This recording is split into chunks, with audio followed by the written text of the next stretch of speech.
నేను 2007లో మే నెలలో రిటైర్ అయ్యాను.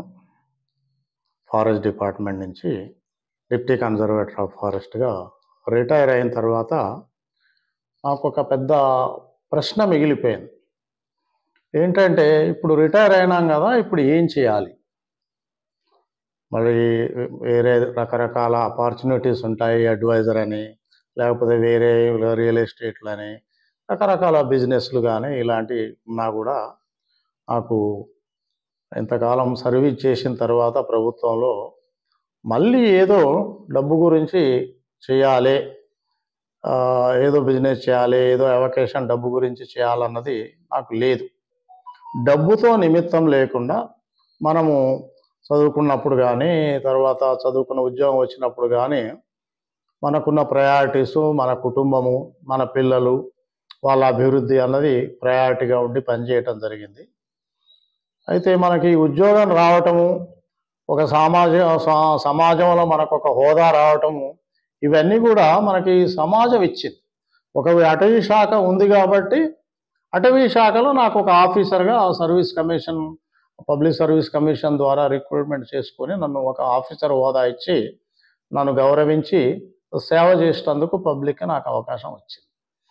మరి రిటైర్ అయిన తర్వాత నాకు మంచి జీవితాన్ని, జీవన విధానాన్ని, సమాజంలో ఒక హోదాని కల్పించిన ఈ సమాజానికి కూడా నేనేమన్నా చేస్తే బాగుంటుంది, ఆ దిశలో పనిచేయాలని దాదాపు నేను 2007 నుంచి 2011 ఆ ప్రాంతం 4 సంవత్సరాలు కూడా దీనికి అసలు ఏం చేయాలని ఒక అన్‌ఎంప్లాయిడ్ ఒక నిరుద్యోగి ఎట్లయితే తపన పడుతుంటాడో అట్లా రకరకాలుగా ట్రయల్స్, రకరకాలుగా ఆలోచనలు, రకరకాల తికమకలు, ఇది చేస్తే బాగుండదు, అది చేస్తే బాగుంటుంది, ఇది చేస్తే ఇది దీంట్లో తీసుకుని దాంట్లో అట్లా రకరకాలుగా ఆలోచనతో సతమతమవుతున్న ఈ సమయంలో నేను గ్రాడ్యుయేషన్ చదివేటప్పుడు పాండురంగారావు గారు, శ్రీపతి పాండురంగారావు గారని అతను ఒంగోలు నివాసి. అతను నల్గొండలో మాకు కెమిస్ట్రీ హెడ్ ఆఫ్ ది డిపార్ట్మెంట్గా ఉండేవారు, కెమిస్ట్రీ హెడ్గా. వారికి నేను డిగ్రీ చదివేటప్పుడు కెమిస్ట్రీలో ఏ డౌట్స్ ఉన్నా అడగటం, వారికి నాకు ఒక అనుబంధం ఏర్పడటం, ఆ అనుబంధాన్ని నేను రిటైర్ అయిన తర్వాత, ఆయన రిటైర్ అయిన తర్వాత, ఆయన మరణించే వరకు కూడా కొనసాగింది. అయితే ఆయన అప్పుడప్పుడు నన్ను అటు ఇటు రమ్మని మీటింగ్లు అని చెప్తుంటే నేను చాలా బిజీగా ఉన్నాను అని చెప్పి ఓసారి చెప్పేవాడు కూడా కదా. అయితే రిటైర్ అయిన తర్వాత ఆయన ఒక సమావేశానికి వెళ్తూ నన్ను ఫోన్ చేసి ఏం చేస్తున్నావు ఇప్పుడు అని అడిగాడు. అడిగితే ఏం లేదు సార్, ఏం చేయాలో వెతుకుతున్నాను, ఏం చేయాలో ఆలోచిస్తున్నానంటే, సరే నువ్వు ఉద్యోగం చేసినప్పుడు ఎలాగో బిజీగా ఉన్నావు కదా, ఇప్పుడు ఫ్రీగా ఉన్నావు కాబట్టి నేను ఒక మీటింగ్కు తీసుకెళ్తాను రమ్మంటే వెళ్ళాను. వెళ్ళిన తర్వాత అది సీనియర్ సిటిజన్స్కు సంబంధించిన మీటింగు కమిషనర్ గారి ఆధ్వర్యంలో జిహెచ్ఎంసి ఆఫీసులో జరిగింది. దాంట్లో పార్టిసిపేట్ అయినప్పుడు ఒక జంట వంజా మార్కెట్ దగ్గర ఉన్న ఒక కార్పొరేట్ హాస్పిటల్కి తీసుకెళ్ళి చూపించినప్పుడు ముందు వాళ్ళు ఒక 50,000 కట్టమనటం, కట్టిన తర్వాత ఇక్కడ వర్కౌట్ కాదు, ఇక్కడ వేరే హాస్పిటల్కి పొమ్మంటే వారు వేరే హాస్పిటల్కి పోయి కొద్ది రోజుల తర్వాత అక్కడ బాగా అయిన తర్వాత మళ్ళీ వచ్చి మేము 50,000 కట్టాము కదా, మరి మీరు ఏదైనా ఛార్జీ 2-3 గంటలు కూడా మమ్మల్ని చూడలేదు, దానికి ఏదైనా ఉంటే తీసుకొని ఈ అమౌంట్ మాకు రిటర్న్ చేయండి అని అడుగుదామని కమిషనర్ గారి దగ్గర మీటింగ్ ఉంటే అక్కడికి వచ్చారు. అయితే వారు వచ్చినప్పుడు కమిషనర్ గారు మీటింగ్లో ఉన్నారని చెప్పారు, కలవటం వీలు పడలేదు, ఆ బండ్రోత్ ఆపాడు. తర్వాత కమిషనర్ గారు మీటింగ్ పెట్టారు, వేరే దర్వాజా ద్వారా వెళ్ళిపోయారు. వెళ్ళిపోయిన తర్వాత అందరు లేచి నిల్చుంటే అరే కలవచ్చు అనే కమిషనర్ గారు అంటే వచ్చి అడిగితే కమిషనర్ గారు వెళ్ళిపోయారు అని చెప్పి. అప్పుడు కలవాలంటేనేమో మీటింగులు ఉన్నారు, ఇప్పుడు వస్తేనేమో ఆయన వెళ్ళిపోయారని చెప్తాను. వాళ్ళు కొంచెం చాలా పాపం బిక్కమొక్కం వేసి ఒక జాలిగా అనిపించింది, వాళ్ళకై చూస్తుంటే జాలి అనిపించింది. నాకు అనిపించింది ఏంటంటే ఈ మీటింగ్ పెట్టింది సీనియర్ సిటిజన్స్ యొక్క బాగోగులు చూసుకుంటారు. ఆ బాగోగులు ఎక్కడుంటారో దేవుడేరు, కానీ మన కళ్ళెదుటైనా ఒక సీనియర్ జంట వచ్చి వాళ్ళు మనల్ని మొరబెట్టుకుంటున్నారు. వాళ్ళకి మనం ఏం చేయకుండా ఎక్కడో ఏమో చేస్తాం అనుకోవటము ఇది కరెక్ట్ కాదేమో అనిపించింది. సో నా మనస్తత్వాన్ని బట్టి నేను ఇది కరెక్ట్ కాదండి, మనం ఎవరికో చేస్తామంటాం, ఇక్కడ ఉన్న వాళ్ళకి చేయకపోతే ఎట్లా, వాళ్ళు ఎన్నో ఆశలు పెట్టుకొని వచ్చిండ్రు అని చెప్పినప్పుడు ఎవరు చేస్తారండి, ఇటువంటి రోజు వస్తూనే ఉంటాయి, ఇవన్నీ కుటుంబ సమస్యలు, ఇండివిజువల్ ఇవన్నీ చేసుకుంటే లక్షల మంది ఉంటారు, ఈ లక్షల సమస్యలు మనం ఆడ తీరుస్తాము. మరి తీర్చేది ఏంటి? మనం తీర్చకపోవచ్చు, ప్రతి వాడిని మనం సహాయం చేయము, కానీ మనకు ఎదురు వచ్చినప్పుడు అవకాశం ఉన్నప్పుడే చేస్తాం కదా. ప్రతి వాడిని మనం హాస్పిటల్ తీసుకెళ్ళు, ప్రతి వాడు యాక్సిడెంట్ అని పట్టుకుని తీసుకెళ్ళి, కానీ మనకు కళ్ళ ఉంటుంది, మనకు అవకాశం ఉంటే ఒకరిని తీసుకపోయినా బెటరే కదా అనే ఉద్దేశంతో ఇది చెయ్యాలండి, బాగుంటుంది. మీరు నాకు అవకాశం ఇస్తే నేను దీన్ని టేకప్ చేస్తా, ఇనిషియేట్ చేస్తా. కాకపోతే ఏంటంటే ఇది సంఘం తరఫున ఒక 4-5 పోతే విలువ ఉంటుంది. నేను ఒక్కని పోతే నువ్వు ఎవరు అని అడుగుతారు, నాకు విలువ ఉండదు. కాబట్టి మీరు ఒక 5-6 నాతో వస్తా అంటే నేను దీన్ని ఇనిషియేషన్ తీసుకొని పోయి అడుగుదాం, మరి పరిష్కరించే ప్రయత్నం చేద్దాం అంటే వాళ్ళప్పుడు చాలామంది నేను మాట్లాడిన విధానాన్ని బట్టి, కొంత ప్రోత్సహించిన దాన్ని బట్టి మేము వస్తాం సార్ అని ఒక 10 మంది పేర్లు ఇచ్చారు. పేరు, టెలిఫోన్ నెంబర్లు రాసుకున్నాం. తర్వాత పొద్దున్నే ఫోన్ చేస్తే నాకు ఈ పని ఉంది, ఆ పని ఉందని చాలా మందికి సగం మంది ఆగిపోయినారు. ఒక 4 మాత్రం మేము వస్తామండి అని వచ్చారు కూడా. అందరం కలిసి వెళ్ళాము. పానంగరావు సార్ కూడా మా అంటున్నాడు. వెళ్ళిన తర్వాత అక్కడ కలిసి అడగాలంటే ఫస్ట్ పోగానే మీరు పేషెంటా, ఏ డిపార్ట్మెంట్కి వెళ్తారు, కార్డియాలజా, యూరాలజా, న్యూరాలజా అంటాడు. నేను కాదండి, మేము ఇట్లా కలుస్తందుకు వచ్చినామంటే ఆ సెక్యూరిటీ వాడు పోనీయడు. ఈ పేషెంట్స్ గురించి అండి, మీరు ఏదో వస్తే అదే ఇక్కడ ఏమి ఉండదు అట్లా అంటే, లేదు మేము అడగాలి బాబు, దీనికి హెడ్ ఎవరు అంటే మాకెవరికి తెలియదు. అదే అట్లా అంత ఒక ఎట్లా అంటే ఎలాంటి పట్టింపు లేని, ఒక విధంగా చెప్పాలంటే ఒక ఈసడింపు టైప్ ఆఫ్ ట్రీట్మెంట్ మాకు దొరికిన తర్వాత చాలా బాధ అనిపించాలో, అవకాశం కూడా లేదు కదా అనిపించి, సరే ఏం చేయాలి అన్నప్పుడు ఇంకా అప్పటికి 1 గంట అయింది. సహనం తక్కువైపోయింది. కొంతమంది సార్ మేము బీపీ ఉంది పోతాము, షుగర్ ఉంది నాకు, వెంటనే తినాలేకపోతామని ఇట్లా అనటం మొదలుపెట్టారు. ఇక లాస్ట్ ఒక ఫ్రస్ట్రేషన్లో, నిరుత్సాహము, ఫ్రస్ట్రేషన్లో ఏమవుతుంది, కోపం వస్తుంది, బాధ అనిపిస్తుంది, ఇవన్నీ సహజం కదా. అరే ఎంత వచ్చాము, మనం ఏం చేయలేకపోయామనో బాధ, అరే మనం ఒక లెవెల్లో ఉండి కూడా ఏం చేయకపోతే ఎవరేం చేస్తారు అనే ఫ్రస్ట్రేషన్, ఇవన్నీ కలయింపుగా వచ్చి ఇంకా లాస్ట్ సరే ఇక పోదామా అని అనుకున్న తర్వాత ఒక ఆయన పెద్ద ఆయన సీనియర్ సిటిజన్, మంచిగా తెల్ల జుట్టు అవన్నీ ఉండి మంచిగా కోట్ వేసుకొని దోసుకో పెట్టుకొని ఆయన నడిచి వస్తున్నాడు అన్నట్టు. సార్ నమస్కారం సార్ అన్నాం, ఇట్లా దండం పెట్టిన నమస్కారం అంటే, నమస్కారం అండి అన్న. అంటే ఒక 2 నిమిషాలు సార్ మీతో మాట్లాడదాం, నేను డాక్టర్ అండి, నాకు పేషెంట్. అదే సార్ మీకు సంబంధించింది, ఒక్క 2 నిమిషాలు, ఎక్కువ ఏం మాట్లాడు. అది మేము ఇట్లా వచ్చాము, పొద్దున్న నుంచి చూస్తున్నాము, మాకు ఒక ఇష్యూ ఉంది, దాంతో మాట్లాడదామంటే ఎవరు ఎంట్రీ కూడా ఇస్తలేరు. మీరు పెద్దవారు లాగా కనపడుతున్నారు, మీరు కూడా సీనియర్ సిటిజన్ లాగా మనం అనుకుంటున్నాము. ఈ ఇష్యూకి ఎవరిని మనం కలవాలంటే ఎవరు కూడా రెస్పాన్సిబుల్ తీసుకుంటారు. అవునండి, ఎవరు ఉంటారు ఇక్కడ, డాక్టర్ లేదు, పేషెంట్లను చూస్తారు, కానీ ఇవన్నీ అడ్మినిస్ట్రేటివ్ మ్యాటర్స్, మేనేజ్మెంట్ ప్రాబ్లమ్స్, అవి మేనేజ్మెంట్లు ఎవరు అట్లా ఉండరు అని అన్నారు. ఒకసారిగా మన పొద్దున్న నుంచి మాకు చాలా బాధ అనిపిస్తుంది, కోపం కూడా వస్తుంది, ఒక వ్యధ అనిపిస్తుంది. మీరు ఈ హాస్పిటల్ని ఇంత ప్రమోట్ చేసుకుంటేందుకు కొన్ని లక్షల రూపాయలు మీరు టీవీలో అక్కడ ఇక్కడ ప్రకటనలు ఇస్తుంటారు కదా, ఇచ్చి దీన్ని మంచిగా హాస్పిటల్గా పేషెంట్స్ వచ్చినట్టు చేస్తారు కదా. ఎక్కువ మంది వచ్చే వాళ్ళంతా మా వాళ్ళే, సీనియర్ సిటిజన్స్ ఎక్కువ మీ హాస్పిటల్కి వచ్చేది. మేము ఇప్పుడు 5 ఉన్నాం. ఆ రోడ్డు దగ్గర పోయి, ఆ గేట్ దగ్గర పోయి వచ్చేవానికల్లా మాకు ఇట్లా అన్యాయం అయింది, ఈ హాస్పిటల్ మంచిది కాదు, రాకండి అని 1 గంట సేపు చెప్పిపోయినాం అనుకో, మీరు ఇన్నేళ్ళు టీవీల ద్వారా చెప్పిన ప్రచారం అంతా వేస్ట్ అయిపోతుంది. ఎందుకంటే మాకు మేము ఒక నెగిటివ్లోకి వచ్చేసినాం. కానీ మేము ఒక సీనియర్ సిటిజన్స్, ఒక మెచ్యూరిటీ ఉన్నాం కాబట్టి ఒక చెడు పనిని చేయాలంటే, ఒక నెగిటివ్ చేయాలంటే మా మనసు ఒప్పుకుంటలేదు, కానీ అట్ ది సేమ్ టైం చేయమంటుంది, పరిస్థితులు ఏమో చేయమంటున్నాయి, కానీ ఇది చేయలేదు అనుకుంటున్నాం. ఈ పరిస్థితిలో మేము ఉన్నాం, చాలా కన్ఫ్యూజన్లో. సార్ మీరే ఏదైనా చెప్పండి అన్నాడు. ఆయన పట్టుకున్నాడు, ఒక పాయింట్ పడతారు. ఇప్పుడు రామచంద్రరావు గారు కూడా ఏదో పాయింట్ పట్టుకున్నారు అందరూ కదా, పట్టుకొని ఒకటి పని చేయండి అండి, ఇంకా సార్ అని మొదలు పెట్టాడు ఆయన. సార్ మీరు పెద్దవాళ్ళలాగా ఉన్నారు, ఒక పని చేయండి, 5 గంటలకు ఒక ఆయన వస్తాడు, ఆయన కారు ఇట్లా ఉంటుంది, ఇట్లా ఉంటే దిగితే ఆయన రాగానే మీరు పోండి, లేకపోతే ఆయన రూమ్లకు ఎవరు మిమ్మల్ని పోనీయరు. ఆ కారు దిగినప్పుడు ఇంకా ఆయన అమ్మటి పోతే అప్పుడు మీకు ఎంట్రీ దొరుకుతుంది అని కొంచెం ఆయన సలహా ఇస్తే, సరే అని పోయి భోజనం మీద చేసుకుని అక్కడ మళ్ళీ వచ్చి మళ్ళీ ఆయన గురించి వెయిట్ చేస్తుండే అన్నట్టుగా ఆయన వచ్చారు. వచ్చిన తర్వాత కలిసాము, నమస్తే పెట్టాము. ఆయన అమ్మడి పోతుంటే ఎవరేమన్నారు కాదు. చెప్పిన తర్వాత పోయి ఆయన ఎవరినో పిలిచారు అకౌంట్ సెక్షన్ నుంచి, ఏంది వీళ్ళది అంటే, అవునండి డబ్బులు కట్టారు కరెక్టే, మరి ఏమంటే మన దగ్గర రిఫండ్ పాలసీ అట్లా ఏం లేదు కదా సార్, ఎట్లా చేస్తాం, ఎట్లా చేయాలి, ఎంత చేయాలి, లెక్క ఎట్లా చేయాలి అని వాళ్ళు ఏదో సమస్య చెప్పారు.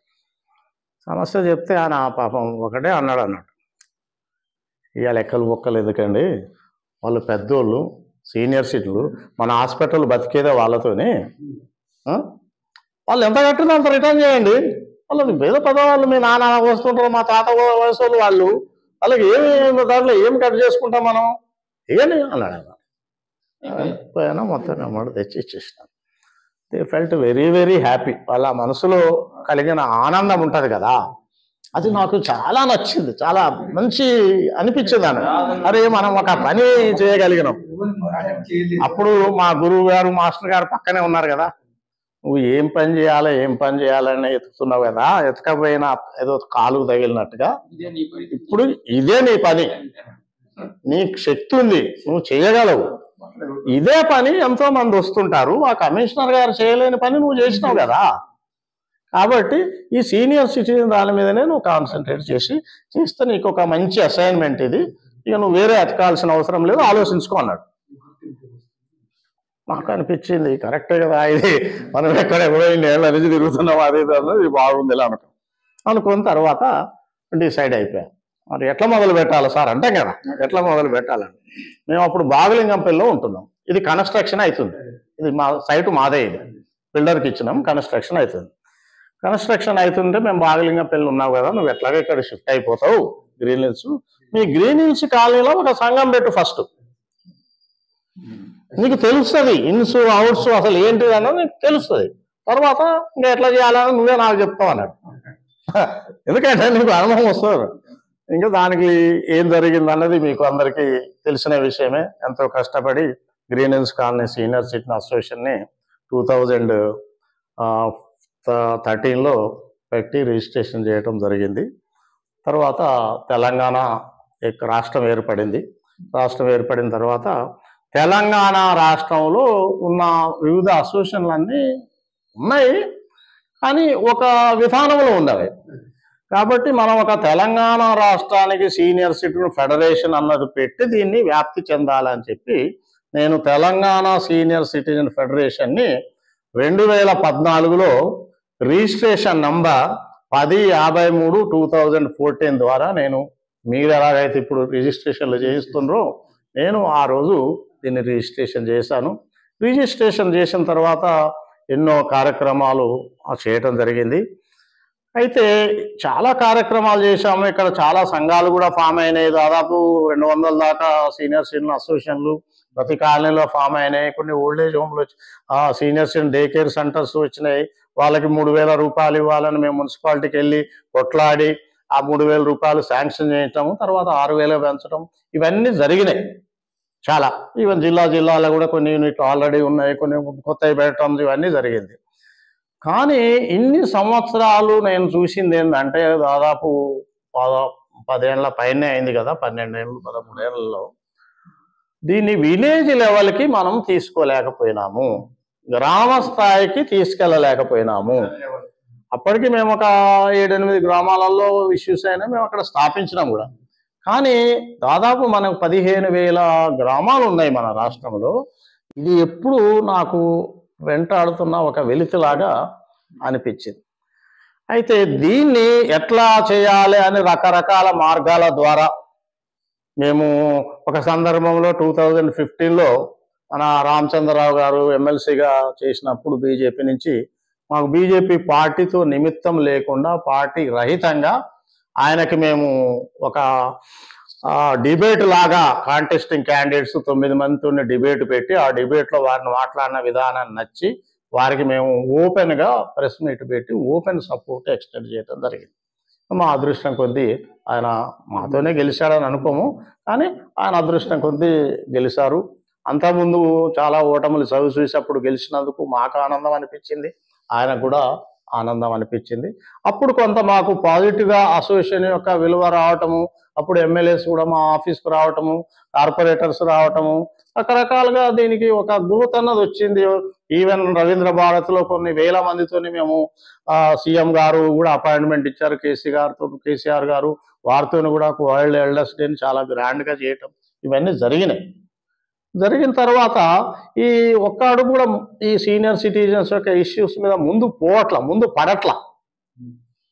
ముందు పడకపోతే దీన్ని ఏం చేయాలా అని ఆలోచించి ఏం చేశామంటే మేము 2016లో మార్చి నెలలో లోకాయుక్తకి లోకాయుక్తలో ఒక కంప్లైంట్ ఇచ్చాం. ఈ సీనియర్ సిటిజన్స్ గురించిన ఇష్యూస్ అనేకం పెండింగ్ ఉన్నాయి, దీన్ని పరిష్కరించట్లేదు గవర్నమెంట్, కాబట్టి గవర్నమెంట్కు మీరు డైరెక్షన్స్ ఇవ్వండి అని చెప్పి లోకాయుక్తలో ఒక కంప్లైంట్ని ఫైల్ చేయడం జరిగింది. గవర్నమెంట్కి లోకాయుక్త ప్రతి శాఖ కూడా వాళ్ళు నోటీస్ ఇవ్వడం జరిగింది. దాని రిజల్ట్గా కొన్ని చర్యలు దానిలో తీసుకోవడం జరిగింది. ఒకటి, మన సీనియర్ సిటిజన్స్కి ఒక కమిషన్ వేయాలని, తర్వాత ఆర్టీసీ కన్సెషన్స్ ఇవ్వాలని, తర్వాత సీనియర్ సిటిజన్స్ యాక్ట్ దాన్ని ఇంప్లిమెంట్ చేయాలి, 2007ని ఇంప్లిమెంట్ చేయాలని, ఇట్లా రకరకాల డిమాండ్ల మీద ఈ women and child welfare department కానీ, తర్వాత ఎన్నో అఘాయిత్యాలు సీనియర్ సిటిజన్ మీద వాళ్ళ పిల్లల ద్వారా, వేరే వాళ్ళ నైబర్స్ ద్వారా వాళ్ళ మీద జరుగుతున్న వాటికి అట్రాసిటీస్ కేసులు పెట్టాలని, తర్వాత వాళ్ళకి ఒక చట్టము ఉంది ఆల్రెడీ 2007లో, ఆ చట్టంలో రకరకాల అంశాలు ఉన్నాయి. ఆ అంశాలని ఎవరు కూడా సీరియస్గా తీసుకోవట్లేదు. దాంట్లో 11 అంశాలు ఉన్నాయి. ఒకటి, ప్రతి పోలీస్ స్టేషన్లో కూడా ఒక list of senior citizen list ఉండాలని, తర్వాత పోలీస్ స్టేషన్లో ఆఫీస్ బేరర్ సీనియర్ సిటిజన్స్ వీళ్ళంతా కలిసి representatives of police station and ఆ సీనియర్ సిటిజన్స్ కలిసి ఒక క్లియర్గా యాక్ట్లో ఉన్నాయి. సెంట్రల్ గవర్నమెంట్ కూడా ఇన్స్ట్రక్షన్స్ ఇస్తుంది. ఇవన్నీ కూడా సరిగా ఇంప్లిమెంట్ కావట్లేదు అన్న దాని మీదనే ఈ యొక్క లోకాయుక్తలు ఇచ్చిన కంప్లైంట్ అన్నది, దాని మీద పారావైజ్ రిమార్క్స్ కూడా వాళ్ళు అడగడం జరిగింది. ఆ రోజులలో ఆర్టీసీ కన్సెషన్ అన్నది కూడా అందరు కోరుకునే వ్యవహారం అది.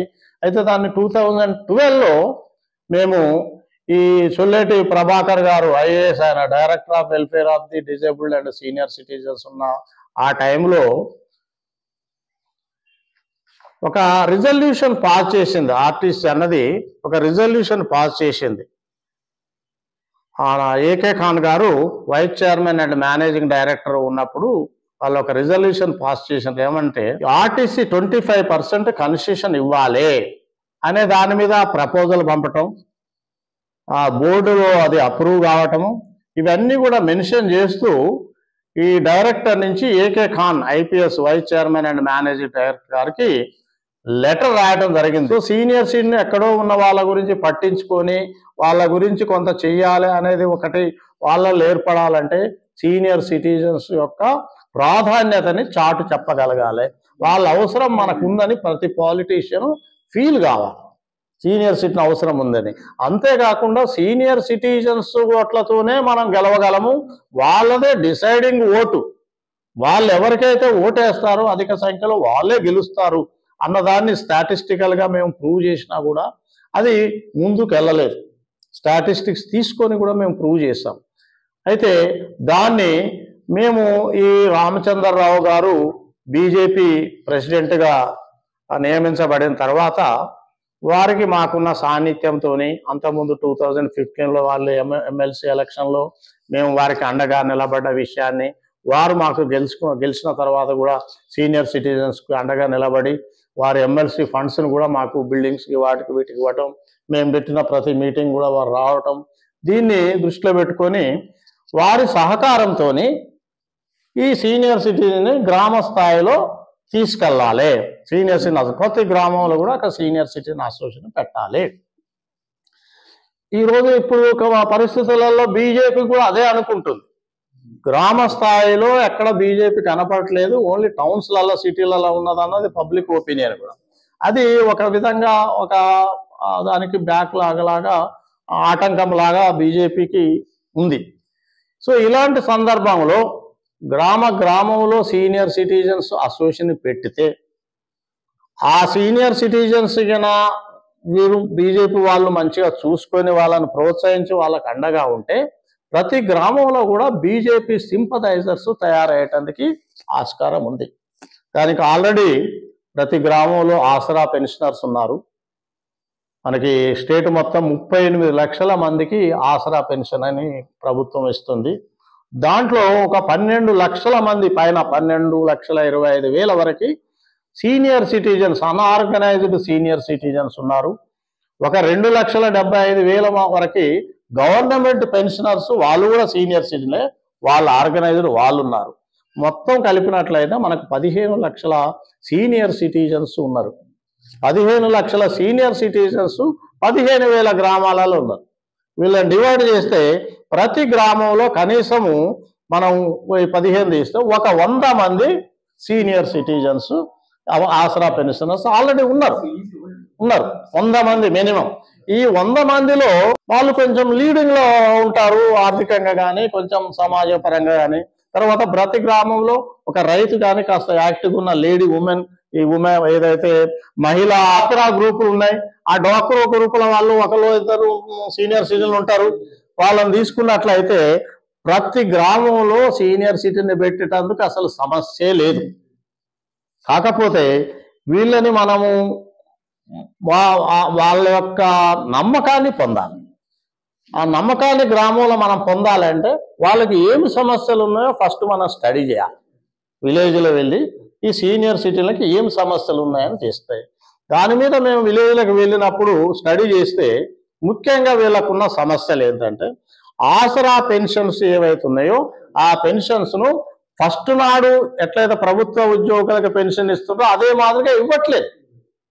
3 నెలలకు ఒకసారి 6 నెలలకు ఒకసారి తిప్పుకొని వాళ్ళని బాధ పెడుతూ ఇస్తున్నారు.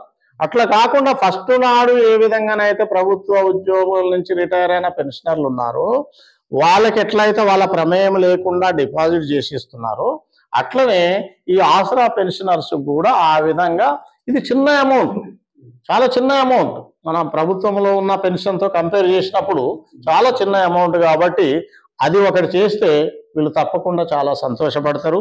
తర్వాత ఈ గ్రామ స్థాయిలో ఇచ్చే పెన్షన్లు ఏదైతే ఏం చేస్తున్నారంటే తండ్రికి ఇస్తే తల్లికి ఇస్తే భర్తకి ఇస్తే భార్యకి ఇయ్యరు, భార్యకి ఇస్తే భర్తకి ఇయ్యరు. ఇది కరెక్ట్ కాదు కదా. భర్తే భార్య కదా. కాబట్టి భర్త లేదు భార్య ఉన్నది అని ఆయన ఎట్లా బతకాలి? తర్వాత ఇద్దరి ఖర్చులు ఇద్దరికి ఉంటాయి కదా, ఇద్దరి మందులు ఉంటాయి, ఇద్దరు ఉంటాయి. ఈవెన్ మనం ప్రభుత్వంలో పెన్షన్లు చూసుకున్నా కూడా మరి భార్య రిటైర్ అవుతుంది, భర్త రిటైర్ అవుతాడు, ఇద్దరికి పెన్షన్లు వస్తాయి కదా. మరి వీళ్ళకి ఇచ్చేటందుకు ఇబ్బంది ఏంటిది? ఇది కొంచెం కరెక్ట్ విధానం కాదే అనిపిస్తుంది. అది సరి చేసేటట్టు మనం గవర్నమెంట్కి రిప్రజెంట్ చేయాలి. రెండోది, పిల్లలకి మంచి ఆదాయం ఉండి ప్రభుత్వ ఉద్యోగంలో ఉంటే తండ్రికి కానీ తల్లికి కానీ పెన్షన్ ఇవ్వాలి. ఇది కూడా తప్పు కదా.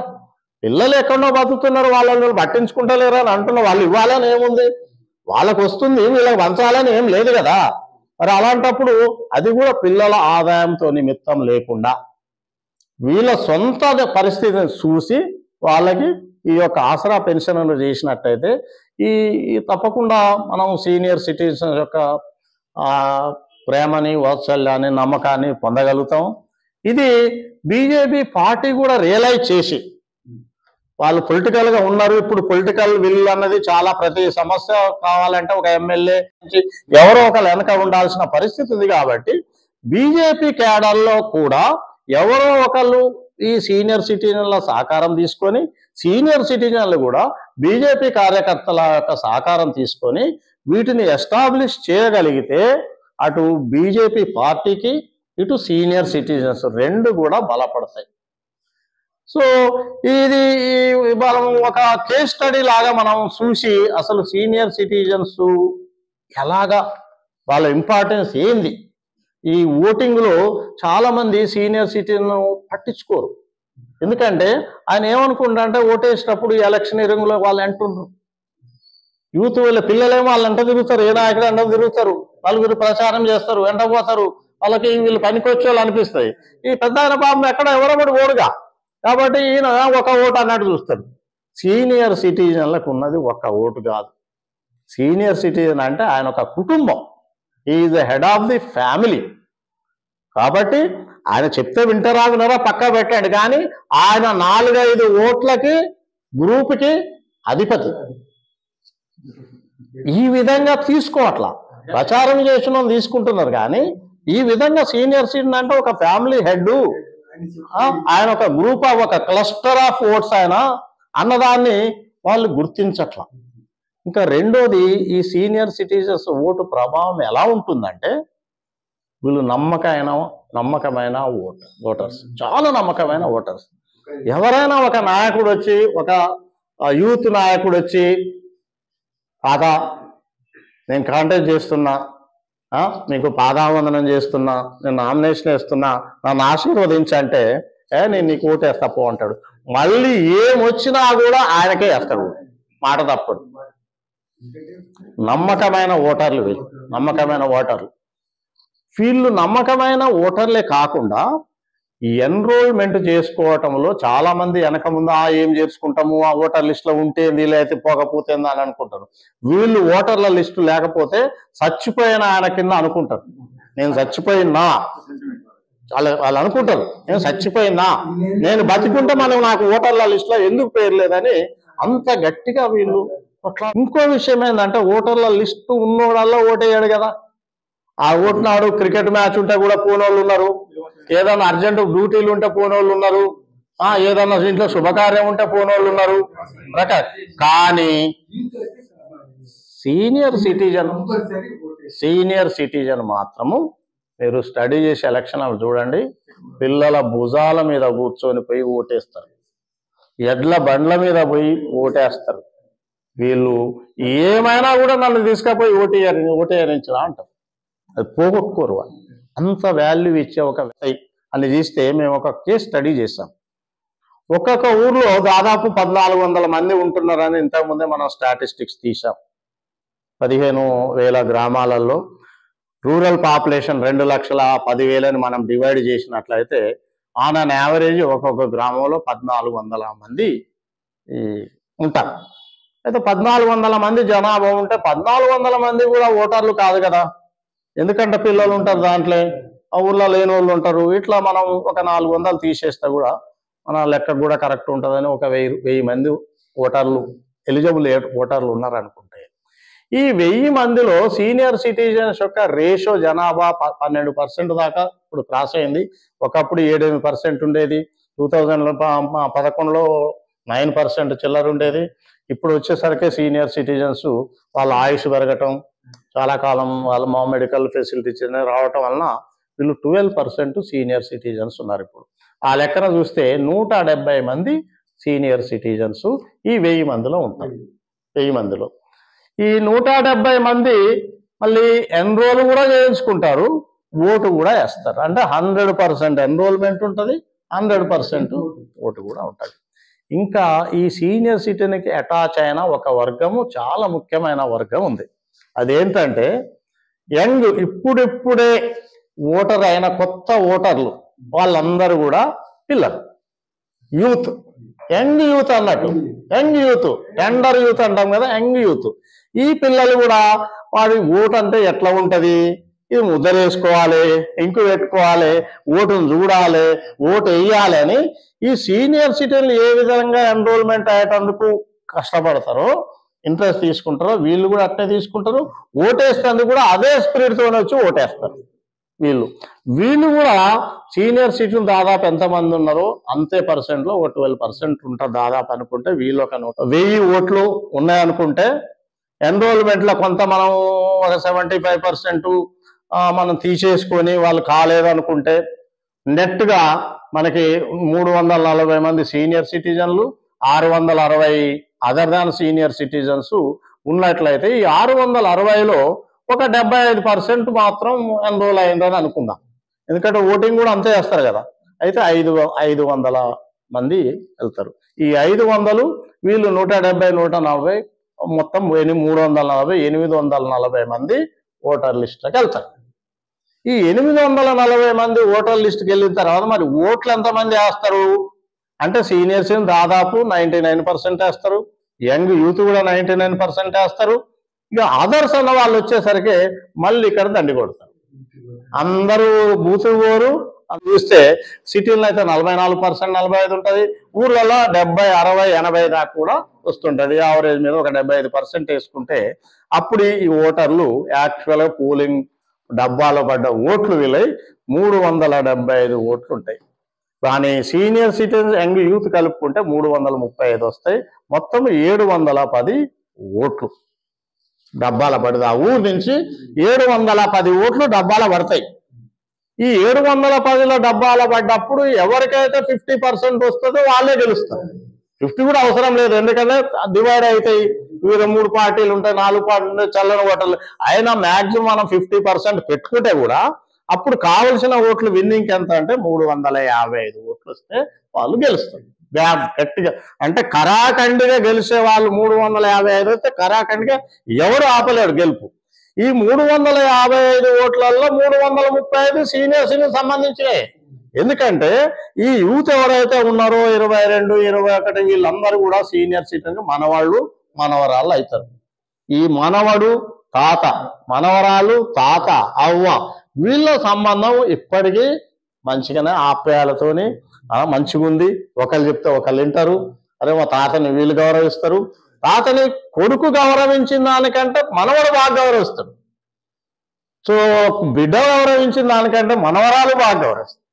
ఆప్యాయత ఉంటుంది, అనుభవం. ఈయన కూడా అంతే. తాత ఎప్పుడైతే మనవడు పుడతాడో కొడుకును పక్కన పెడతాడు, మానవాన్ని సంకనేసుకుంటాడు. మానవాన్ని ఏం అననీయడు, వాడిని ముట్టుకోలేడు, కొట్టలేడు. అంటే ఈ ఆప్యాయతలు అన్నది వీళ్ళ మధ్య ఉండడం వలన ఇన్ఫ్లుయెన్స్ తాత అండ్ మనవడు, తాత మనవరాలు, అవ్వ మనవరు, ఇట్లా మనవడు వీళ్ళ సంబంధం అన్నది ఇన్ఫ్లుయెన్స్ అన్నది ఉన్నది. కాబట్టి ఆల్మోస్ట్ ఈ ఇద్దరు కలిసే వెళ్ళేటందుకు స్కోప్ ఎక్కువ ఉంది, ఒకటే వర్గంలాగా వెళ్ళేటందుకు. సో అలాంటప్పుడు 335 ఈ వర్గం నుంచి వస్తే ఇక నీకు కావాల్సింది 355 అంటే 20 ఓట్లేగా. 20 ఓట్లు అవతల నుంచి రావా? అన్నీ పోవు కదా. కాబట్టి చాలా ఈజీగా సీనియర్ సిటిజన్ల ఓట్లతోనే, నిర్ణయాత్మక ఓటుతోనే గెలుస్తారు. కానీ ఈ విషయం చాలా మందికి ఎవరు ఎనలైజ్ చేసి చెప్పలేదు, ఎవరు అనుకోవట్లేదు. గెలిచేది వీళ్ళ ఓట్లతోనే, కానీ వీళ్ళ ఓట్ల వల్ల గెలుస్తున్నామని అనుకోవట్ల. అయితే ఈ విషయాన్ని మనకి ఎడ్యుకేషన్లో చాలా ముందున్న కేరళ రాష్ట్రం 10 ఏళ్ల కంటే ముందే రియలైజ్ చేసింది. అప్పుడు పేపర్ కటింగ్స్ కూడా మా దగ్గర ఉన్నాయి. ఆ పేపర్ కటింగ్స్ కూడా పెడుతున్నాను నేను. అప్పుడు సీనియర్ సిటిజన్స్ ఓటే నిర్ణయాత్మక ఓటు అని పెద్ద హెడ్లైన్లల్లో కేరళ పేపర్లలో వచ్చినాయి. అది మేము కటింగ్స్ కూడా తీసి భద్రంగా ఉంచాము. అయితే అప్పుడు దాన్ని గమనించి వాళ్ళు ఇప్పటికి కూడా కేరళలో సీనియర్ సిటిజన్ అన్నది ప్రాధాన్యత. ఇది సీనియర్ సిటిజన్స్కి ఎన్నో ఫెసిలిటీస్ ఉన్నాయి. ఇక్కడ లేని పాలియేటివ్ కేర్ సెంటర్ అంటే ఏందో తెలియదు, కేరళను చూసిన తర్వాతనే తెలిసేది. తర్వాత మహిళా కమిషన్ లాగా ఏదైనా గొడవ జరిగినప్పుడు, మహిళకు అన్యాయం జరిగినప్పుడు కోర్టు గీటు పోలీస్ స్టేషన్ తర్వాత మహిళా కమిషన్ వస్తుంది. ఫస్ట్ డీజీపీని సమన్ చేస్తుంది, అది వెంటనే వస్తుంది. మీకేమైనా జరిగితే వెంటనే. మనకి సీనియర్ సిటిజన్ జరిగితే పోలీస్ స్టేషన్ పోవాలి, ఆయన స్పందించాలి, ఆయన పిలవాలి, లేకపోతే కోర్టుకు వెళ్ళాలి, కోర్టులో వాయిదాలు వేయాలి. ఇది అయ్యే పని కాదు. అప్పటి వరకు మన వాళ్ళు చాలా మంది సీనియర్ సిటిజన్ ఉండరు కూడా. ఇదే విధంగా ఈ సీనియర్ సిటిజన్ కి ఒక సీనియర్ సిటిజన్ కమిషన్ ఉన్నట్లయితే వెంటనే స్పందిస్తారు. అప్పుడు మన ఇష్యూస్ అనేది శీఘ్రతగతిగా ముందుకు వచ్చేటందుకు, పరిష్కరించబడేందుకు ఆస్కారం ఉంటుంది. అయితే ఇది గుర్తించి కేరళలో ఆల్రెడీ సీనియర్ సిటిజన్ కమిషన్ ఉంది, elders commission with statutory power, just like మహిళా కమిషన్.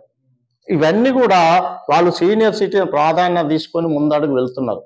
అదేవిధంగా బీజేపీ ప్రభుత్వం ఇప్పుడు దేశంలో కూడా అధికారంలో ఉంది, రాష్ట్రంలో కూడా అధికారంలోకి రావాలి అనే ఉత్సాహపడుతున్నది. కాబట్టి దీనికి తప్పకుండా సీనియర్ సిటిజన్స్ మీద వీళ్ళు కొంచెం శ్రద్ధ పెట్టి వర్క్ చేసుకున్నట్లయితే ఎంతో పురోగతి, తర్వాత పార్టీ అభివృద్ధి, తర్వాత వాళ్ళకు కూడా మేలు చేసిన మనకు సంతృప్తి ఉంటుంది. కాబట్టి మేము కోరేది ఏంటంటే సీనియర్ సిటిజన్స్ ఓటుని కన్సాలిడేట్ చేసుకోండి. దానికి మేము at the same time senior సిటిజన్స్ని విలేజ్లలో కన్సాలిడేట్ చేస్తాము. దానికి కొంచెం మీరు లిఫ్ట్ ఇవ్వండి, కొంచెం మేము మీకు లిఫ్ట్ ఇస్తాము. కాబట్టి ఉభయకారకంగా అంటాం కదా, అలాగా మనం మ్యూచువల్ గా ఒకరికొకరు హెల్ప్ చేసుకున్నట్లయితే ఇటు మీ పార్టీకి ఉంటుంది. ఇది ఒక బీజేపీకే చెప్పట్లే, మేము ఏ పార్టీకైనా ముందొచ్చి అటు టిఆర్ఎస్ కానీ కాంగ్రెస్ కానీ ఇంకా తదితర పార్టీలు కూడా ముందొచ్చి సీనియర్ సిటిజన్స్ ని ఓన్ చేసుకున్నట్లయితే ఆ పార్టీ ముందుకెళ్తుంది. మేము బీజేపీనే అడగట్లే, మేము వేరే పార్టీలు కూడా ఇనిషియేటివ్ తీసుకొని ముందుకు రండి. సీనియర్ సిటిజన్ సంఖ్యలో పెట్టుకోండి, వాళ్ళని ఆప్యాయతంగా చూడండి, వాళ్ళ సమస్యలు ఏదో పట్టించుకోండి. మీరు మైకు పడితే మహిళ అంటారు, సీనియర్ సిటిజన్ గురించి మాట్లాడారు, మహిళ అంటారు, బీసీ అంటారు, ఎస్సీ అంటారు, ఎస్టీ అంటారు, తర్వాత మైనారిటీ అంటారు. ఎక్కడ కూడా సీనియర్ సిటిజన్ పదంతో మీరు మైకులు ఎక్కడ చెప్పట్లేదు. సీనియర్స్ ఎందుకు అంటే సీనియర్ సిటిజన్ వర్గం అన్నది లేదు పొలిటికల్ గా, సీనియర్ సిటిజన్ వర్గం పొలిటికల్ గా లేదు కాబట్టి పొలిటికల్ ఇంపార్టెన్స్ అని వాళ్ళకి లేదు. అయితే ఏ పార్టీ అయినా ఇనిషియేటివ్ తీసుకొని ఎల్డర్స్ వింగ్ అని పార్టీలో ఒకటి పెడితే ఆటోమేటిక్గా ఆ ఎల్డర్స్ వింగ్ పార్టీలో చేస్తూనే ఉంటుంది బాధ్యతగా. వాళ్ళు ఇలాంటివన్నీ టేకప్ చేస్తారు, టైం పెడతారు. కాబట్టి మేము బీజేపీని ముందు కోరుతున్నాము, ఎందుకంటే వాళ్ళు ముందుకు వస్తున్నారు కాబట్టి. ఈవెన్ తదితర పార్టీలు కూడా ఒక తీసుకొని ఏదైతే మేము చెప్పిన దాన్ని వాళ్ళు కూడా పరిశీలించుకొని మేము చెప్పిన దాంట్లో ఎంత వాస్తవం ఉన్నదాన్ని గ్రహించుకొని వాళ్ళు ముందుకెళ్ళి వచ్చి ఒక సీనియర్ సిటిజన్ విభాగానికి వాళ్ళ పార్టీని పెట్టుకున్నట్లయితే మేము ఏ పార్టీ మాకు సపోర్ట్ చేస్తుందో, ఏ పార్టీ మమ్మల్ని అక్కన చేర్చుకుంటుందో ఆ పార్టీ వెంట మేము ఉండేటందుకు మాకు ఎలాంటి దేశజాలు లేవు. మేము ఏ పార్టీ కూడా కట్టుబడి ఉండట్లేదు, కానీ మా యొక్క వెల్ఫేర్ను కోరుకుంటున్నాం. ఇది ఒక వైపు అంటాం. అంటే సీనియర్ సిటిజన్కి ఆర్టీసీ కన్సెషన్లు కానీ ఇది కొన్ని బెనిఫిట్స్కు సంబంధించి. కానీ దీనికంటే ముఖ్యమైనది ఏంటంటే సీనియర్ సిటిజన్లో చాలా మంది రిటైర్ అయినాక ఇంకా ఉత్సాహంగా ఉన్నారు. వాళ్ళు పనికిరాని పాత సామాన్లాగా అయిపోయారు ఇంట్లో. మామగారు రిటైర్ కాకముందు మామగారు టీ తాగుతారా, కాఫీ తాగుతారా, వెంటనే వేయండి అది అని వచ్చే కోడలు ఇప్పుడు టీ అమ్మంటే కూడా మీరు ఎక్కడికి పోయేది ఉన్నది మామగారు, పిల్లలు బడికి పోయేది ఉంది కదా, వాళ్ళకి ఇచ్చినాక మీకు ఇస్తా అంటున్నారు. ఇది వాళ్ళని మనం తప్పు పెట్టడం కాదు, మరి వాళ్ళ ప్రయారిటీ అలా ఉంది కదా. అంటే ఈ సీనియర్ సిటిజన్ యొక్క విలువ ఇది వాస్తవంగా వీళ్ళ జరిగింది చెప్తున్నా నేను, జరిగిపోయేది కదా. మరి ఎవరిని తప్పడతాం? అదే వీళ్ళు కూడా ఇంకా ప్రాధాన్యత తగ్గిన వ్యక్తులు కాదు, వీళ్ళకి ఇంకా తగ్గల, వీళ్ళ వైభవం ఇంకా తగ్గల.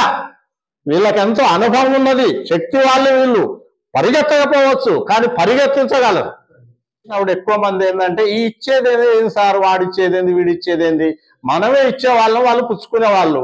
ఇప్పటికీ నా దగ్గర 100 రూపాయలు ఉంటే ఎవరన్నా ఒక అవ్వ దగ్గర ఉండుంటే ఆ మనవడు రాగానే 10 రూపాయలు ఇస్తుంది, ఇచ్చి కొనుక్కోమంటది. చెప్తున్నాము దగ్గర ఉన్నదే 100 కానీ ఒక 10 ఇస్తుంది. ఆ పిల్లలు ఎంతో సంతోషపడతారు. తాతని ఎందుకు గౌరవిస్తారంటే వాళ్ళు ఎక్కువ అనుభవం, ఆ 10 రూపాయలు ఇచ్చింది వాళ్ళ నాన్న ఇచ్చిన 1000 రూపాయల కంటే ఎక్కువ అంటే అంత వాల్యూ వాళ్ళకు ఉంటుంది. అంటే వీళ్ళు ఎప్పుడు ఇవ్వాలని చూసుకుంటారు తప్ప తీసుకోవాలి అన్నది వీళ్ళ అభిప్రాయం కాదు. వీళ్ళది ఎప్పుడు పై హ్యాండ్, ఇచ్చే హ్యాండే. అయితే ఇప్పుడు దాదాపు 40 లక్షల మంది సీనియర్ సిటిజన్లు మన రాష్ట్రంలో ఉన్నారు.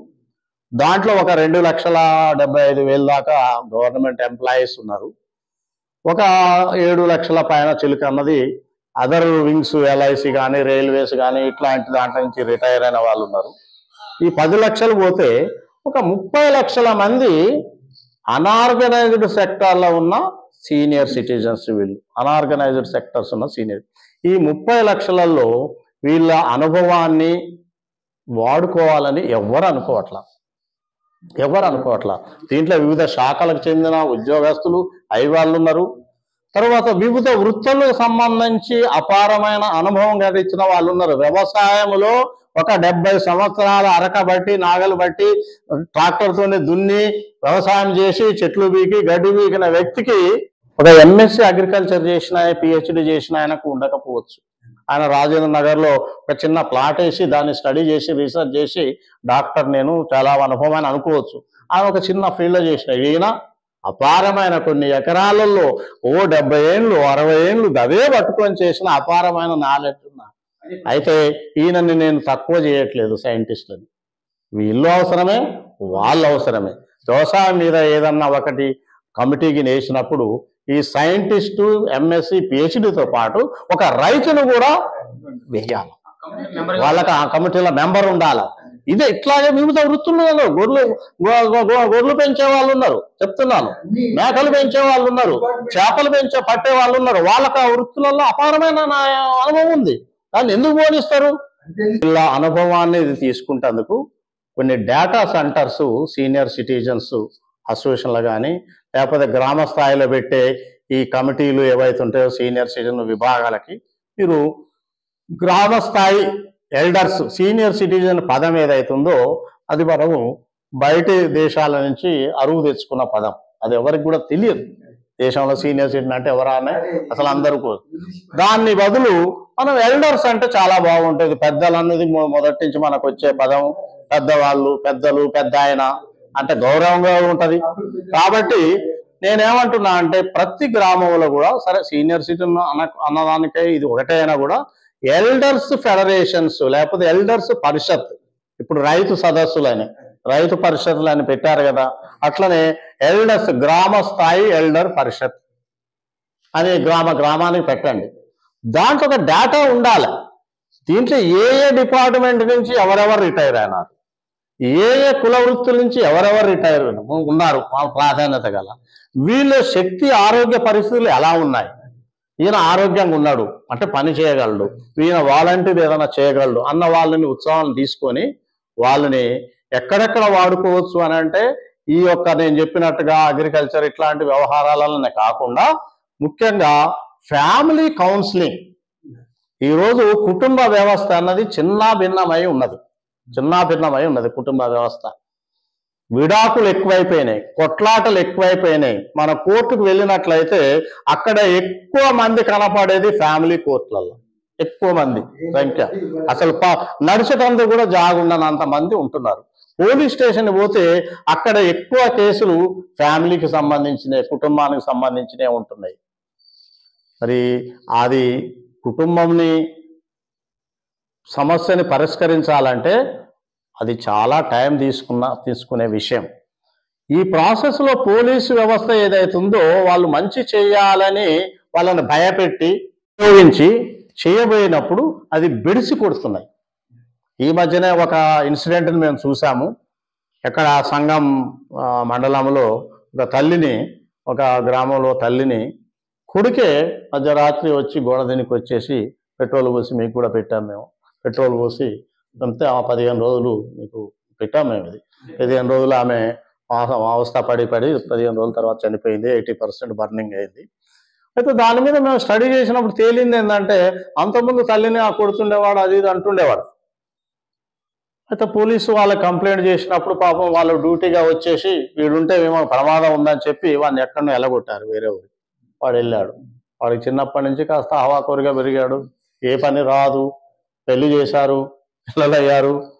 ఆయన పిల్లల మీద ఆయన ప్రేమ ఉంటుందిగా. ఈ పిల్లల్ని ఎట్లా పెంచుకోవాలి, ఎట్లా తాగాలి, అయ్యో నా బిడ్డలు ఉపవాసంగా ఉన్నారే, ఏం చేయాలి, మాకు ఆస్తి ఉంది, మా అమ్మేం ఇయ్యొచ్చు కదా, ఆమెని వాళ్ళందరూ అడిగినప్పుడు ఏంది ఇయ్యొచ్చు కదా, నీ కొడుకే కదా ఆస్తి, ఆయనకి అవుతుంది కదా అంటే ఇప్పుడు ఇస్తా నేను, ఇదివరకు అన్ని పోగొట్టిండు, ఇది ఇస్తే తాగుతాడు, తందనాలు ఆడతాడు, పోగొడతాడు. నా మనవడి సంగతి ఏంది, నా మనవరాల సంగతి ఏంది, అది ఆలోచిస్తుంది. మరి ఆమెది కూడా తప్పుగా, నేను చచ్చినా పర్వాలేదు కానీ ఆమె మాకు వాంగ్మూలం ఇచ్చింది చనిపోయేటప్పుడు, మేము రికార్డు చేశాం, నేను చచ్చిపోయినా పర్వాలేదు కానీ ఆస్తి వాని చేతికి పోతే మా పిల్లలు మనవరాలు రోడ్డున పడతారు, అందుకని నేను ఇయ్యను, చచ్చిపోయింది అట్లా. మరి ఇది ఎవరు తప్పు? కొడుకు తప్ప, తల్లి తప్ప, పోలీసు తప్ప అంటే ఎక్కడ అంటే ఇక్కడ యాక్చువల్గా పోలీసు వ్యవస్థ పోలీసు లాగా కాకుండా వాడిని పిలిచి ఏమని పిలిచి, అమ్మ ఎంతైనా నీ కొడుకు కదా, మరి అంతా పట్టుడు పొద్దు కొంచెం అట్లా దారి వేసినట్టు చేసుకుంటూ కొంచెం అని చెప్పి, నీ కొడుకు నువ్వు అంటే పెద్ద ఇదేం కాదమ్మా, వాడు మారేసి చెప్తుందని ఈమెకి వాడిని పిలిచి, అరే మీ తల్లి నీ గురించే చేస్తుందిరా, నీ పిల్లల గురించే చేస్తుందిరా, నీ పిల్లల గురించి ఇదంతా ఎందుకు చేస్తుంది, నీ తల్లికి నీ మీద ప్రేమ ఎందుకు ఉండదు, నీకు చిన్నప్పుడు ఆ చాకర్లు చేయలేదా, నిన్ను ప్రేమతో గోరుముద్దలు పెట్టలేదా, ఇవన్నీ వాళ్ళు గుర్తు చేసి ఆ యొక్క పగ ద్వేషము ఇవి పెంచకుండా అది తగ్గించటాలు చేసుంటే ఈ పరిస్థితి వచ్చిండేది కాదు. అయితే పోలీసు వ్యవస్థను ఎందుకు తప్పు పట్టలేమంటే వాళ్ళకి ఈ రోజులో ఉన్న ప్రెజర్ ఆఫ్ వర్క్ ఎంత అంటే ఒక సీనియర్ సిటిజన్ వస్తే ఓ రోజంతా మొత్తం కొన్ని గంటలు ఆయన మీద పెట్టి కౌన్సిలింగ్ చేసి అర్థం చేసుకొని ఓపికతో చేసి అంత టైం వాళ్ళకి లేదు. ఆ వ్యవస్థ కూడా వాళ్ళకి అది లేదు, వీలు పడదు. అందుకని ఇలాంటి దగ్గర ఏం చేయాలంటే ఇక్కడ సీనియర్ సిటిజన్ డేటా నుంచి తీసి వీళ్ళు ఎవరెవరు చదువుకున్న వాళ్ళు ఎవరెవరు హుషారుగా ఉన్నారు 5-6 మందిని తీసి ఒక కౌన్సిలింగ్ సెంటర్ లాగా పోలీసు వ్యవస్థలో పెట్టి మీరు ఏదన్నా ఫ్యామిలీ కేసు వచ్చినప్పుడు ఫస్ట్ ఈ సీనియర్ సిటిజన్ సెల్కి మీరు రిఫర్ చేయండి, అక్కడ ఇవ్వండి. ఇప్పుడు మనకి హెల్మెట్ కింద పెట్టుకోకపోతే రిఫర్ చేస్తలేరు, కౌన్సిలింగ్ చేస్తలేరు, ఎంతసేపు కూర్చోబెడుతుండగా. సేమ్ ఇదే సిస్టంలో మీరు వీళ్ళకి ఇచ్చినట్లయితే ఎవరు వీళ్ళకి నేర్పాల్సిన అవసరం ఉండదు. 70 ఏళ్ళ వయసు ఉంటుంది, ఆయన కుటుంబంలో ఇట్లాంటి ఎన్నో చూసి ఉంటాడు, పక్క వాళ్ళు చూసి ఉంటాడు. తప్పకుండా వాళ్ళు ప్రయత్నం చేస్తారు తప్ప విడిపోయేటందుకు చేయకుండా ఉంటేనే ఇష్యూస్. ఎందుకంటే అల్టిమేట్ గా పిల్లల దగ్గరనే తల్లిదండ్రులు ఉండాలి. పోలీసు వాళ్ళు పెంచలేరు, ఎవరు పెంచలేరు, పక్కోడు వాళ్ళు పెంచలేరు, మళ్ళీ చూడాల్సింది వాడే, తలవూరు పెట్టాల్సింది ఆడే, కర్మలు చేయాల్సింది అతనే. కాబట్టి ఈ కౌన్సిలింగ్ లో వీళ్ళ పాత్ర చాలా ముఖ్యంగా ఉంటుంది. ప్రతి పోలీస్ స్టేషన్ లో కౌన్సిలింగ్ పెట్టి అక్కడ సీనియర్ అసోసియేషన్లని కాన్ఫరెన్స్ లో తీసుకొని కౌన్సిలింగ్ సెంటర్స్ పెట్టడం ఒకటి. ఇంకా రెండోది ఏంటంటే ఈవెన్ కోర్టులలో కూడా ఇలాంటిది పెట్టవచ్చు, కౌన్సిలింగ్ సెంటర్స్ పెట్టవచ్చు.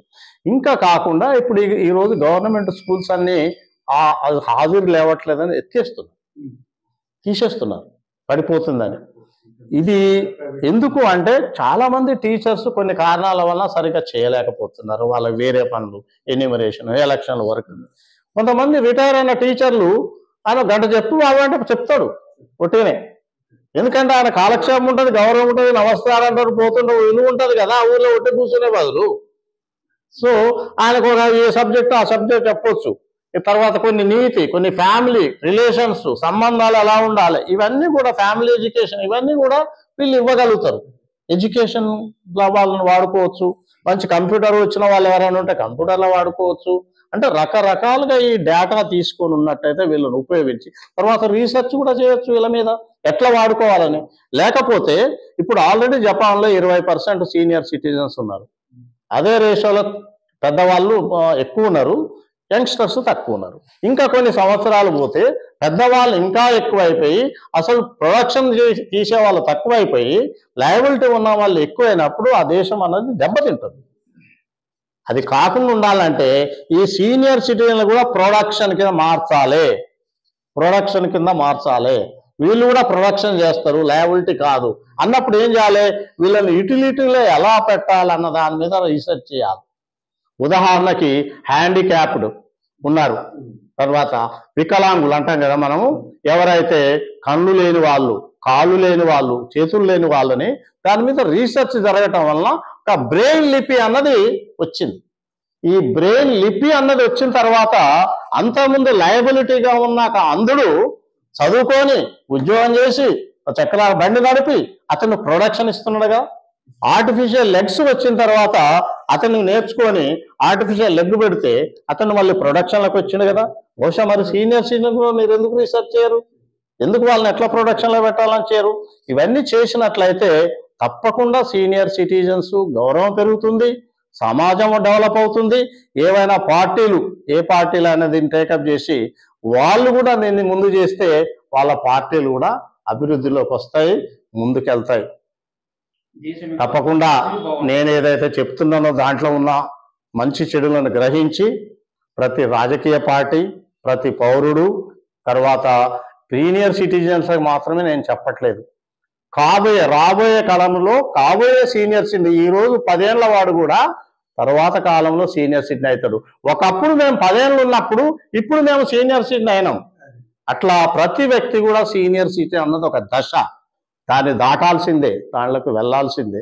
కాబట్టి దీన్ని అర్థం చేసుకొని మనం సీనియర్ సిటిజన్స్ని ఉపయోగించుకోవటం, వాళ్ళు సరి అయిన గౌరవప్రదమైన జీవన విధానంలో ఉండేటట్టుగా చూస్తే, ఇప్పుడు మీరు చూస్తే రేపు మీరు సీనియర్ సిటిజన్ అయినప్పుడు మీరే అనుభవిస్తారు. ఎప్పుడైనా కూడా పెద్దవాళ్ళు సీనియర్ సిటిజన్లు మన చిన్న పిల్లలకి కొడుకులకి మనవలకి ఏమి ఇవ్వాలని చూస్తారు. మేము ఏమి ఇస్తామంటే ఇప్పుడు ఈ వ్యవస్థని మార్చి మేము విలువ పెరిగేటట్టు చూస్తే అది కూడా మీకు ఎసెట్ అవుతుంది రాబోయే కాలంలో. అదే మా తాతలు మా తనలు చేయబట్టి ఒకప్పుడు ఊర్లల్లో గురించి చెప్పుతూ నేను కోరేది ఒకటే, సీనియర్ సిటిజన్స్ ఏదైతే ఈ వ్యవస్థ ఉన్నదో ఇప్పుడు నేను చెప్పిన విషయాలు ఈ కొంత టైమే కాకుండా దీని మీద పదే పదే కాన్సన్ట్రేట్ చేస్తూ సీనియర్ సిటిజన్ ఇష్యూస్ను మాత్రము వదలకుండా వీటిని టేకప్ చేసి సమాజానికి అందించాలి అనే ఒక సదుద్దేశంతో ఎల్డర్స్ టీవీ అన్న దాన్ని ప్రపోజ్ చేయడం జరిగింది. దీన్ని ట్రయల్ బేసిస్ మీద మనం నడుస్తున్నాము. కాబట్టి మీరందరూ కూడా ఇటు యువకులు కానీ పిల్లలు కానీ పెద్దలు కానీ మహిళలు కానీ అందరూ కూడా వర్గంతో సంబంధం లేకుండా కులంతో సంబంధం లేకుండా మతంతో సంబంధం లేకుండా సీనియర్ సిటిజన్ అన్నవాడికి మతం ఉండదు, కులం ఉండదు, వర్గం ఉండదు, ఏది ఉండదు. కాబట్టి అందరూ కూడా సబ్స్క్రైబ్ చేసుకొని కోఆపరేట్ చేస్తే ఈ ఛానల్ని మేము ముందుకు తీసుకెళ్ళటానికి ఉంటుంది. దయచేసి సబ్స్క్రైబ్ చేయండి, ఛానల్ని మీ కామెంట్స్ పెట్టండి, మమ్మల్ని ఎంకరేజ్ చేయండి. నమస్తే.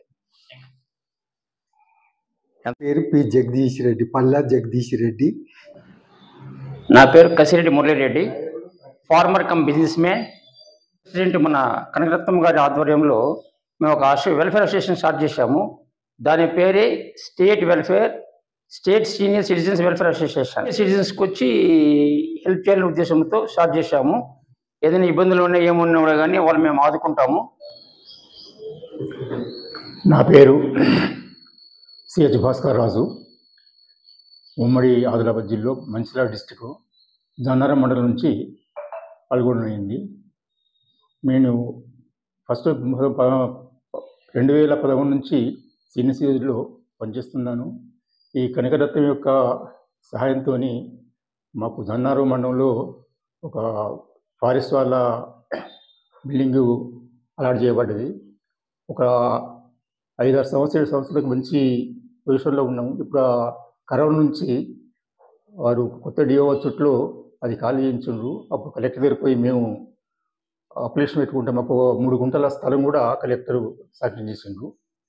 అయితే దాని గురించి ఫండ్స్ కూడా పోయిన ఎమ్మెల్యే టీఆర్ఎస్కి ఒక 2 లక్షల ఫండ్స్ ఇచ్చింది. చుట్టూ గోడలు పెట్టుకున్నాం. తర్వాత మేము ఒక పిల్లర్స్ కూడా 8 పిల్లర్స్ వేసినాయి. తర్వాత కొత్త తహసీల్దార్ వచ్చి దానికి అందుకు ఆబ్జెక్షన్ చేసి పని ఆపేసిండ్రు. అయితే ఆ యొక్క బిల్డింగు మాకు సంపూర్ణంగా అవటానికి తర్వాత మేము ఫస్ట్ నా జన్నారం మండలంలో ఈ దాదాపు ఈ మన స్టేట్లో అనుకోండి అన్ని గ్రామాల్లో తిరిగి ఒక ఫామ్ మనం మీడియం అనేది సంఘాలు తయారు చేసినాం. దానికి ప్రెసిడెంట్ సెక్రటరీగా అది రాను అభివృద్ధి అయింది. కానీ మాకు సరైన బిల్డింగ్ లేకపోవట్లో మా కార్యక్రమాలు కుంటుపడుతున్నాయి. అందుకు మాకు విశ్వాసం ఉంది మీతో మాకు బిల్డింగు అవుతుందని. అందుకొరకు ఇక్కడికి కనకరత్నం దగ్గరికి వచ్చేసినాం. వారు మాకు సాయంగా చాలా హెల్ప్ చేస్తుంది. ఇప్పుడు వారి ద్వారానే మళ్ళీ మిగతా కనీసం 1400 కార్డ్స్ ఇచ్చినాం మేము. దీనికి ఇది మెంబర్షిప్ 20,000 మంది మెంబర్షిప్ చేసినాం. కార్డ్స్ 1100 మందికి ఇచ్చేసింది. అయితే ఇప్పుడు మళ్ళీ ప్రస్తుతాన్ని ఈ యొక్క ఎలక్షన్ టైంలో మాకు ప్రతి గ్రామానికి మేము ఒక బోర్డు పెట్టేసి ప్రతి గ్రామం తిరిగి మేము ఇంకా ఎంకరేజ్ చేసి దాన్ని ఒక మంచి స్థాయిలో దాని యొక్క తపన మాకు బాగుంది. దానికి మా కనకరత్నం కూడా చాలా సహాయం చేస్తున్నారు. అందుకు ఇటువంటి సహాయం మీ దృష్టికి తీసుకురావాలని నేను ప్రతి పత్రికకి వచ్చేసాను. దీనికి ధన్యవాదాలు.